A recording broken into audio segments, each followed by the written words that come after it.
नमस्कार दोस्तों, स्वागत है आपका अपने YouTube चैनल में। और हमारा टॉपिक होने वाला है पत्र लेखन से।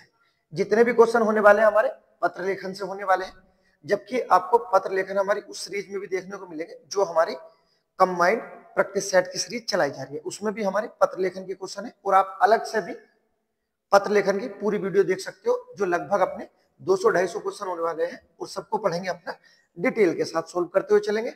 रटना नहीं है, समझते हुए चलना है बस।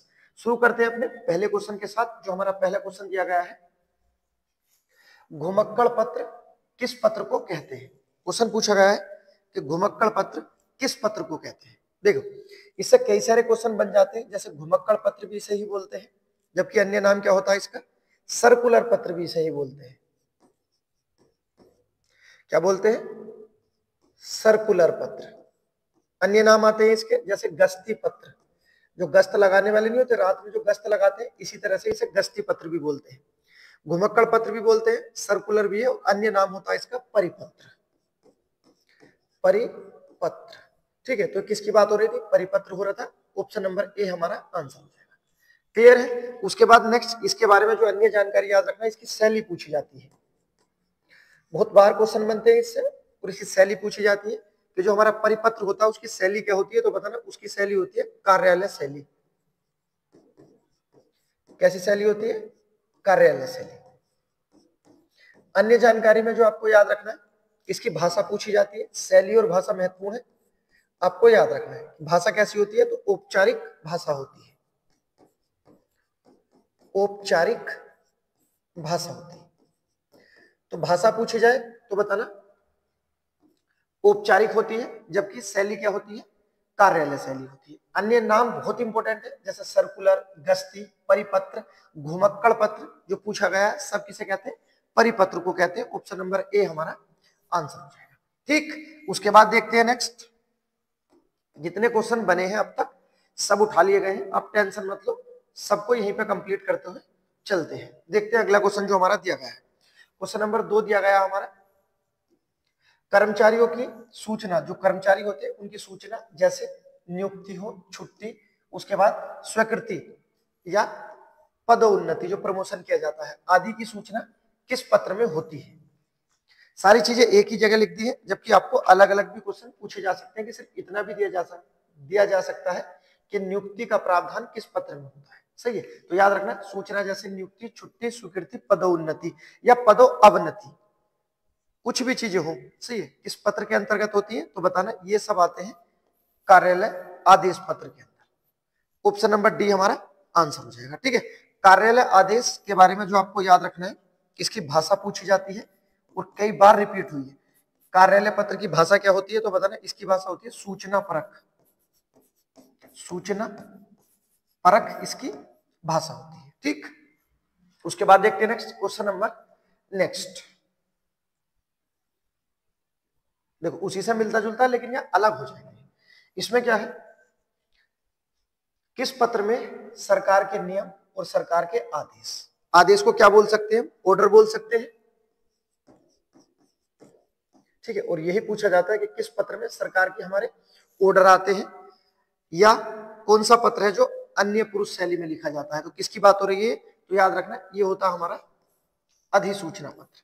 अधिसूचना पत्र के माध्यम से ही हमारी सरकार अपने नियम बताती है, अपने आदेश जारी करती है, जो ऑर्डर के अंतर्गत आते हैं।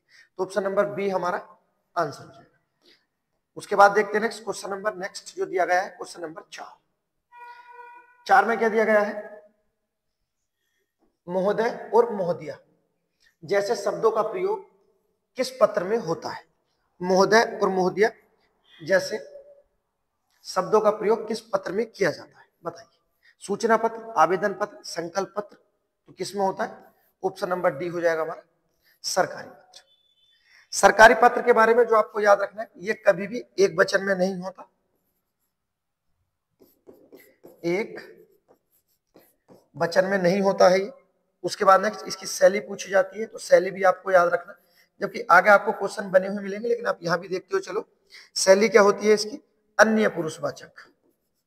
अन्य पुरुषवाचक इसकी शैली होती है। उसके बाद नेक्स्ट, सरकारी पत्र में सबसे पहले क्या लिखा होता है ये पूछा जाता है या पूछा भी गया है, आपको याद रखना। इसमें सबसे पहले पत्र की संख्या लिखी होती है, पत्र संख्या होती है, ठीक है। तो याद रखना कि जो हमारा सरकारी पत्र होता है उसमें सबसे पहले क्या होता है, पत्र संख्या दी होती है। ये एग्जाम में हमारे क्वेश्चन पूछा गया है। उसके बाद देखते हैं नेक्स्ट अगला क्वेश्चन जो हमारा दिया गया है, क्वेश्चन नंबर 5।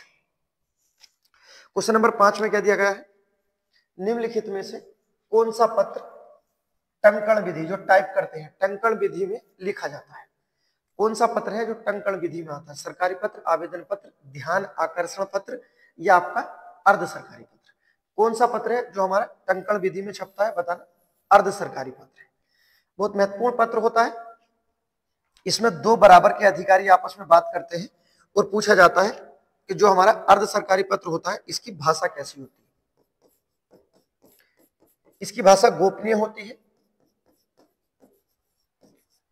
गोपनीय किस पत्र की भाषा होती है, बताना। अर्ध सरकारी पत्र। अर्ध सरकारी पत्र जो होता है ये व्यक्तिगत हो सकता है।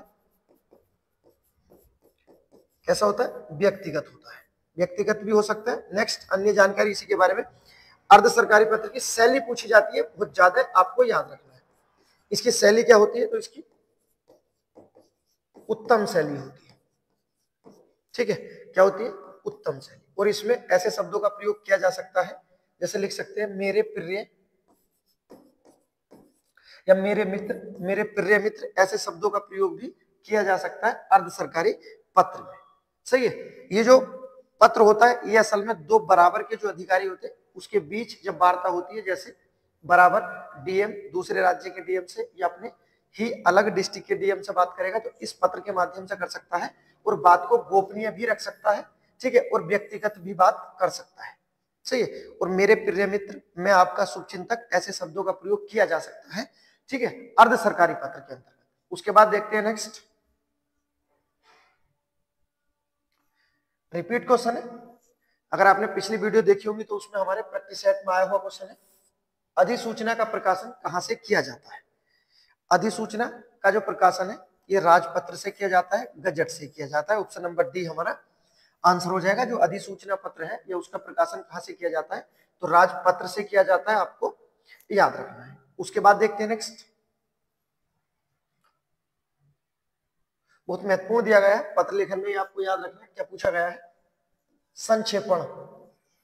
जो संक्षेपण होता है किसी चीज को छोटा कर देना, संक्षेपण मूल पाठ से कितना कम शब्दों में लिखा जाना चाहिए, बताइए। इसके बारे में पहले ही बात कर चुके हैं, फिर बता देता। जैसे मान लेते हैं कि पूरा पत्र है हमारा और ये भरा हुआ है, सही है, एक पूरा पत्र है, लिखा गया है।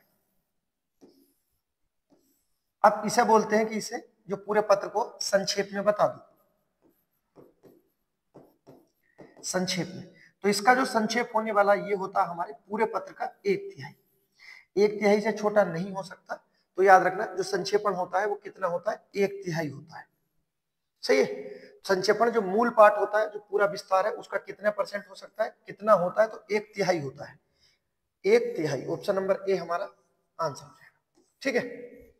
संक्षेपण का विपरीत पूछा जाता है जो आता है पल्लव, आगे उससे क्वेश्चन मिल जाएंगे, देखते हैं नेक्स्ट। नेक्स्ट दिया गया है क्वेश्चन नंबर 8,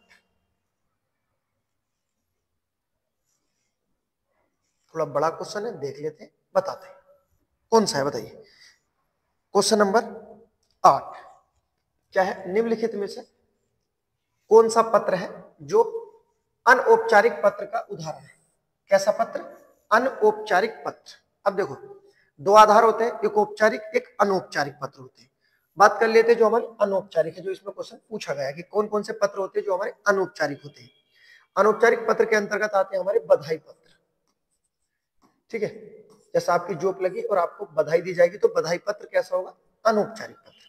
उसके बाद होगा धन्यवाद पत्र,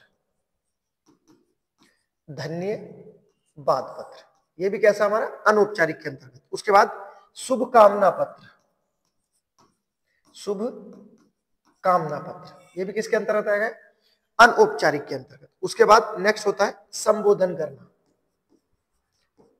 संबोधन पत्र, कैसा पत्र है, अनौपचारिक पत्र है। उसके बाद नेक्स्ट आपको याद रखना निमंत्रण पत्र, तो शादी का निमंत्रण दिया जाता है वो पत्र। तो ये ऐसे पत्र हैं जो क्या होते हैं, हमारे अनौपचारिक पत्र होते हैं। किसी को बधाई देना, धन्यवाद, शुभकामना, निमंत्रण या संबोधन करना किसी का, सही है। तो ये सब हमारे अनौपचारिक पत्र होते हैं। जबकि औपचारिक पत्र में जैसे सरकारी पत्र, अर्ध सरकारी, ठीक है, कार्यालय पत्र, परिपत्र, शिकायत पत्र, ये सब कैसे होते हैं, हमारे औपचारिक। यहाँ पूछा है अनौपचारिक पत्र, ये होने वाले हैं। ऑप्शन नंबर जो बी में दिया गया है, बहन के विवाह में शामिल होने के लिए मित्र को लिखा गया पत्र, ठीक है, क्योंकि ये पत्र होगा जो निमंत्रण दिया गया है उसी के अंतर्गत तो आएगा, सही है। तो याद रखना ऑप्शन नंबर बी हमारा आंसर हो जाएगा। ये जो पत्र है आपको याद रखना, इस तरह से भी क्वेश्चन पूछे जाते हैं कि कौन सा औपचारिक पत्र है, कौन सा अनौपचारिक पत्र है, सही है, आपको याद रखना है। उसके बाद देखते हैं नेक्स्ट अगला क्वेश्चन। नेक्स्ट देखते हैं अगला क्वेश्चन हमारा दिया गया है, क्या पूछा गया है, छोटे संबंधियों को पत्र में संबोधन क्या लिखेंगे। जो छोटे व्यक्ति को जब हम अपने से छोटे को पत्र लिखते हैं तो उसमें जो हम अपना मेन संबोधन करते हैं उसमें किस शब्द का प्रयोग किया जाता है, ये हमसे पूछा गया है। छोटे व्यक्तियों के लिए जब पत्र लिखेंगे तो उनके लिए प्रयोग करते हैं चिरंजीव या चिरंजीवी, सही है। विष्णु का पर्यायवाची होता है, ये आपको याद रखना। चिरंजीवी किसका होता है, विष्णु का। ये अधिक लंबी आयु के लिए जो दिया जाता है तब इसकी बात होती है कि चिरंजीवी रहो, कि तुम्हारी लंबी आयु हो, या चिरंजीवी रहो मतलब अमर रहो, सही है। जबकि पर्यायवाची पूछा जाए तो विष्णु का पर्यायवाची होता है चिरंजीव, ठीक। उसके बाद देखते हैं नेक्स्ट क्वेश्चन नंबर 10 हमारा दिया गया है, क्या बोला गया है इसमें, इनमें से कौन सा कार्यालय आदेश के मूल गुण नहीं है। कौन सा है जो हमारे कार्यालय आदेश के अंतर्गत शामिल नहीं किया जाता, बताइए। पहले दिया गया है निर्व्यक्तिक, नपातुला, भारी भीतरी बातें या अनौपचारिकता, बताइए। निर्व्यक्तिक, नपातुला, भारी भीतरी बातें, अनौपचारिकता, क्या होने वाला है जो हमारे कार्यालय आदेश का मूल गुण नहीं होता,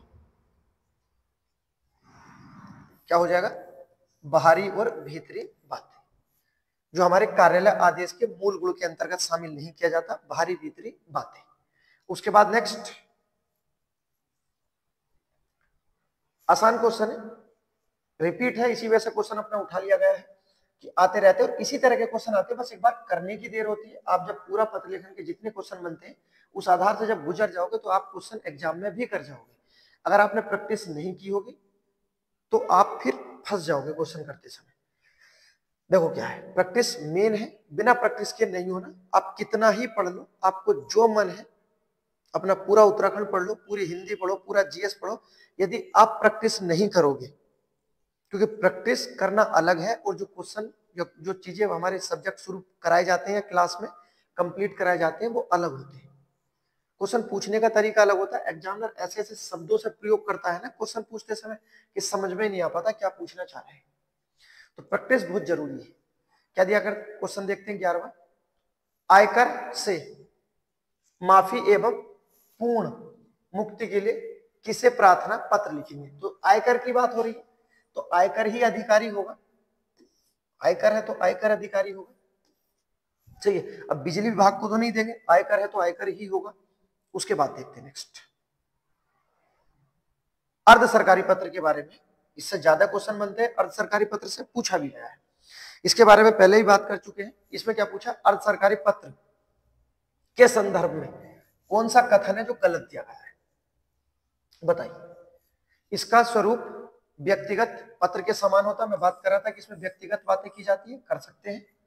उसके बाद यह पत्र अन्य पुरुष शैली में लिखा जाता है, बस यही गलत है, अन्य पुरुष में नहीं आता है। फिर किस में आता है, ये उत्तम पुरुष शैली में आता है, उत्तम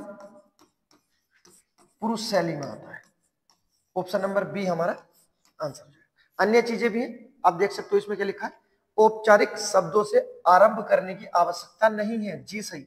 इसमें अनौपचारिक शब्दों का प्रयोग किया जा सकता है, जैसे मेरे प्रिय मित्र, मैं आपका शुभ चिंतक, इस तरह से प्रयोग किया जा सकता है, सही है। तो याद रखना ऑप्शन नंबर जो दिया गया हमारा बी आंसर हो जाएगा। अर्ध सरकारी पत्र के संबंध में गलत था, अन्य पुरुष शैली गलत था। कैसी होती है फिर इसमें, उत्तम पुरुष शैली होती है। उसके बाद नेक्स्ट अगला क्वेश्चन देखते हैं, क्वेश्चन नंबर दिया गया हमारा 13, क्या दिया गया है, मुख्य बिजली के बल्ब के ऑर्डर के निरस्तीकरण, मतलब समापन करने के लिए निरस्तीकरण की सूचना देते हुए किसे पत्र लिखेंगे? बताइए।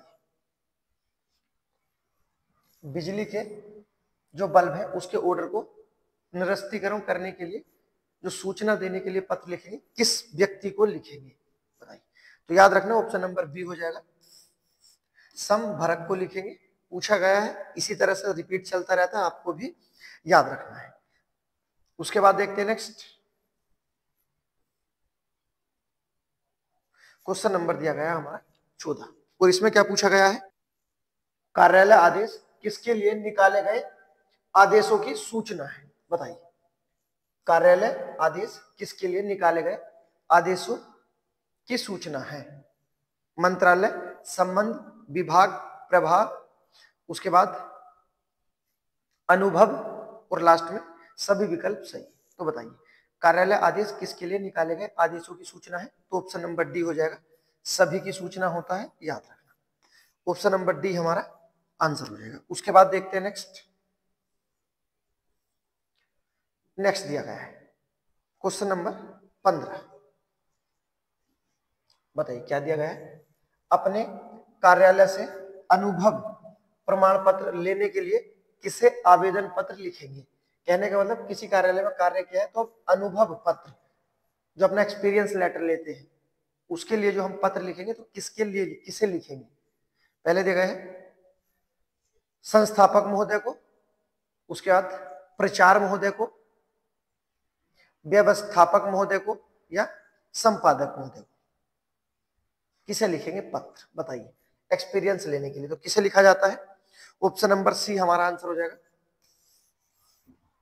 व्यवस्थापक महोदय को लिखा जाएगा। ऑप्शन नंबर सी हमारा आंसर हो जाएगा। ठीक। उसके बाद देखते हैं नेक्स्ट क्या दिया गया है? Question number 16। औपचारिक पत्र में इनमें से कौन सा विकल्प नहीं होगा? जो औपचारिक पत्र होते हैं हमारे, जैसे कौन कौन से औपचारिक होते हैं? सरकारी, अर्ध सरकारी, कार्यालय पत्र, परिपत्र, शिकायत पत्र, ये सब हमारे औपचारिक पत्र होते हैं। इसमें कौन सा विकल्प नहीं होता? क्या विषय नहीं होता? विषय होना तो बहुत जरूरी है, पता जहां भेजा जाएगा वो होना जरूरी है, दिनांक भी होना जरूरी है। क्या नहीं होता? अभिवादन करना आवश्यक नहीं होता। ऑप्शन नंबर सी हमारा आंसर हो जाएगा। उसके बाद देखते हैं क्वेश्चन नंबर 17। क्या दिया गया है? दैनिक जागरण में संवाददाता के पद के लिए किसे आवेदन पत्र लिखेंगे? दैनिक जागरण में संवाददाता के पद के लिए किसे आवेदन पत्र लिखेंगे? बताइए। तो किसे लिखा जाएगा? संपादक महोदय को लिखा जाएगा। जो दैनिक जागरण के संपादक महोदय होगा उन्हें यह पत्र लिखा जाएगा। उसके बाद देखते हैं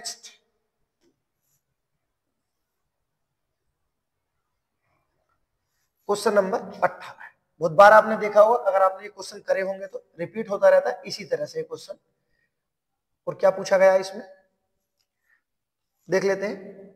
बस स्टैंड के पास आवारा लड़के जो घूमते रहते हैं, बस स्टैंड के पास आवारा लड़के के खिलाफ छेड़खानी के विरुद्ध FIR दर्ज कराने के लिए किसे आवेदन पत्र लिखेंगे? बताइए। बस स्टैंड पे जो आवारा लड़के घूमते रहते हैं और वो छेड़खानी करते हैं, उनके विरुद्ध जो FIR लिखी जाएगी वो कहां पर लिखी जाएगी? अधिकारी को, संस्थापक महोदय को, थाना अध्यक्ष को, या बस स्टैंड के अधिकारी को? किसे लिखेंगे? तो FIR कहां होगी हमेशा?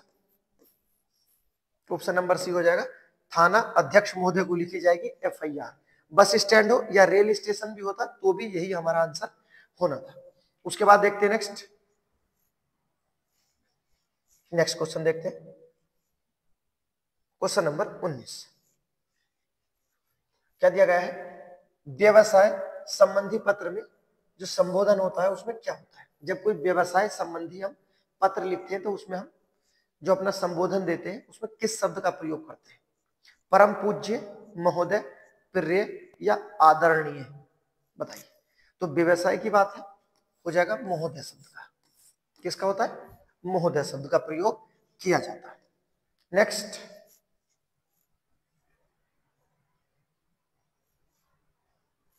क्या दिया गया है? माता पिता के लिए क्वेश्चन है, माता पिता द्वारा पुत्र को लिखे गए पत्र में माता पिता द्वारा क्या अभिवादन किया जाना चाहिए। कहने मतलब माता पिता जब अपने पुत्र को पत्र लिख रहे हैं तो माता पिता अपने अभिवादन में किस शब्द का प्रयोग करेंगे, बताइए। शुभ आशीर्वाद का, सादर नमस्कार का, सादर प्रणाम का, या प्रणाम का, बताइए। ये माता पिता लिख रहे हैं तो माता पिता लिख रहे हैं तो क्या लिखेंगे, शुभ आशीर्वाद। ऑप्शन नंबर ए हमारा आंसर हो जाएगा। ठीक है, ये हमारे 20 क्वेश्चन हो गए। उसका नेक्स्ट अपने अगली क्लास में आने वाले हैं हमारे, उसमें 30-40 क्वेश्चन अपने कंप्लीट कर लेंगे। ये जितने क्वेश्चन है सब हमारे एक साथ कंप्लीट कर लेंगे। इसकी आपको प्लेलिस्ट बना देंगे, वहां से अपने क्वेश्चन देख सकते हो। सही है, वीडियो पसंद आई तो लाइक करें, सब्सक्राइब करें। उसके बाद मिलते हैं एक और वीडियो में, तब तक के लिए गुड बाय।